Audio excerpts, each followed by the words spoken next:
Now, legislation for brain research is House Bill 704. It recently passed the State House. It's currently in the State Senate. And it would establish the Pennsylvania Neurodegenerative Research Program. It is designed to empower our world-class research institutions here in Pennsylvania to continue their work on cures and therapies and treatments for things like ALS and Alzheimer's and Parkinson's. While it's a piece of legislation that would help to fund research, it will also give those diagnosed with these diseases and their families a sense of hope, which is perhaps the most powerful thing in this fight.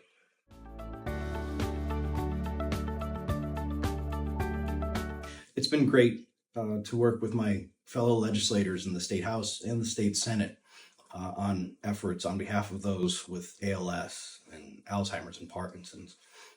You don't have to go far to meet someone who has been affected by these. While you may not have lost someone to ALS, you certainly know someone or have lost someone to Parkinson's or a dementia-related disease, Alzheimer's. So this is personal for so many of us in government, and I think we all have a shared understanding, one that goes way beyond partisan politics, of the opportunity we have to create meaningful change on behalf of people in need of hope.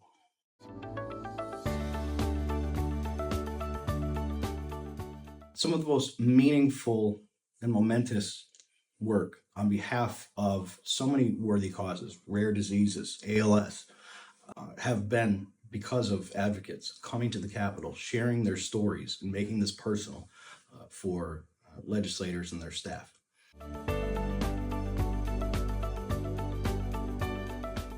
ALS Mid-Atlantic have been such incredible partners as far as advocating for meaningful policies, for increasing the care services budget appropriation, for helping us to move the pending legislation that would establish the first ever state grant program for neurodegenerative research. But on a personal level, they were so supportive for me and my family when my father was diagnosed with ALS, and as we watched him decline and ultimately lost him. So this is, of course, my professional crusade and fight at the moment. My affection and my affinity for ALS Mid-Atlantic is incredibly personal.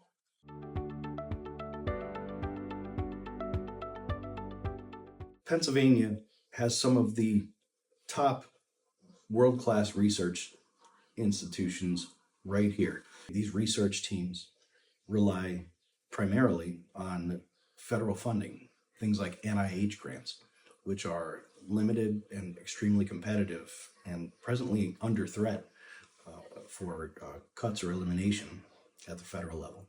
I was shocked to learn a few years ago that the state had no appropriation toward these research efforts. So I thought it was time to change that. So again, we have some of the best research institutions right here. I would love to see a cure or a treatment be born in Pennsylvania. But also we have an incredibly strong biotech and life sciences industry. So we're talking about not just providing hope and potential treatments and cures and therapies, but also creating jobs and economic growth here in Pennsylvania.